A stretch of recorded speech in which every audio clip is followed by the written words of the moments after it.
I love simple dishes. Hindi lang yung simple gawin, pero pati simple na pagliligpit after. Kaya gagawin natin ngayon na isang casserole dish para sa inyo. Simpol, luto na,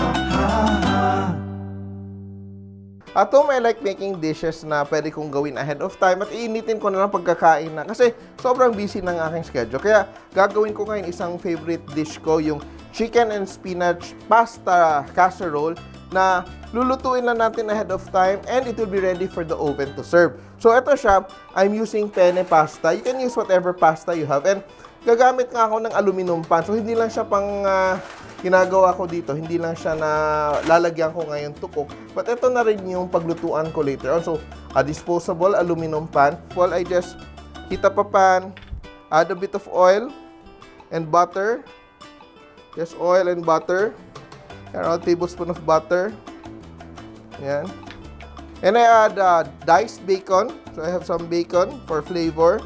So, nilagay ko yung bacon kahit hindi pa mainit yung ating oil and butter para unti-unti siya mag-render. We don't want to fry it right away, pero we also want to extract the flavor and the oil from the fat. Once our bacon has begun to render and you have that very smoky aroma in your kitchen, we add some minced onions, garlic, and saute as well. So, I'm just going to thicken the butter with a little flour. Yan, to make a roux.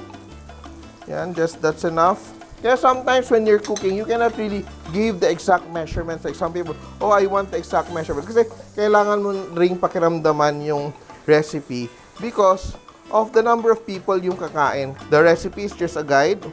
I just want to add a little bit of dried herbs. I'll use a little bit of basil. Very easy to do. Just add your chicken stock. It's around 1 cup of chicken stock. And I add my pasta. I just dissolve the roux and add my pasta. So I just let my pasta cook. So you see that our cooking liquid has thickened up because of our roux. I just add 1 cup of cooking cream or milk. No?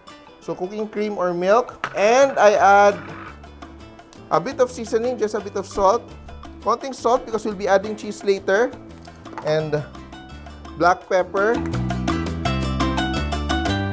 We just cook our pasta until the liquid is absorbed and the pasta is cooked halfway.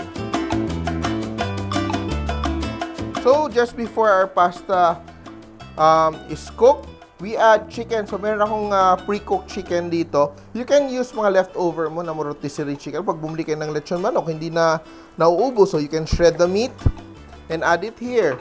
You can even use tuna if you want. So, it's a very versatile dish. And I add my spinach. So, meron akong 2 bunches of spinach para yung ginagawa ko. Para siyang 1-pot meal na. Hindi na ako mahirapan na gumawa ng anything else for the night. Yan. Medyo maraming spinach kasi when it cooks down, konti na lang siya. So, it has a very nice color. So, we just mix in our spinach into our pasta. So, if you have bottled pesto at home, you can add pesto to this recipe and it will give a very nice flavor. Halfway done, and we add some cheddar cheese. So, you can use whatever cheese you want, melting cheese, and add it.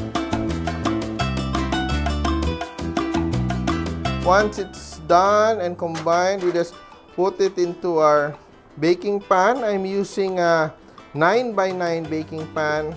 Spread it around. So, you see, yung pag-measure natin ng pasta is just very perfect natin. And to finish it, we'll just top it with some pizza topping para madali tayo. So you can use mozzarella, good meltability, and also magandang flavor. Just sprinkle it around. Like that. And we have our butter here, yung sobrang butter natin kanina. We just put around. We're going to bake this for around 20 to 25 minutes or until we have a nice golden crust. Yan. In our oven.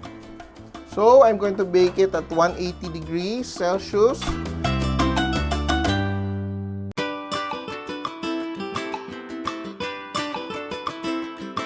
And our pasta is done. And look at that. Ang ganda ng crust. It's golden on top. but it's also very cheesy. So just slide it onto a plate and yan. And sobrang yung bango. Look at that. And it's done.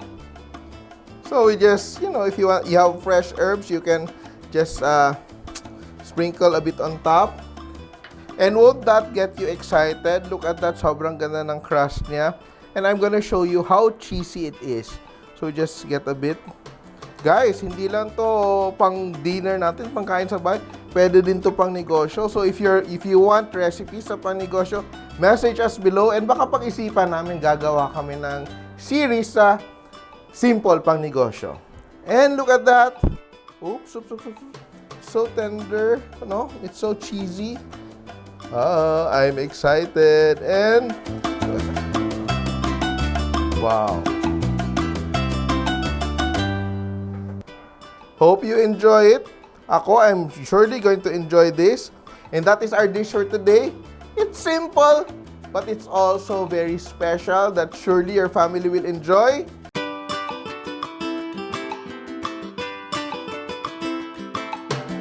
Try this recipe at home. Chicken and Spinach Casserole. Simple! Nagustuhan niyo ba ang video na to? Please share para lalong dumaming ating mga kasimpol. And don't forget to subscribe to our Facebook, YouTube, and Instagram accounts.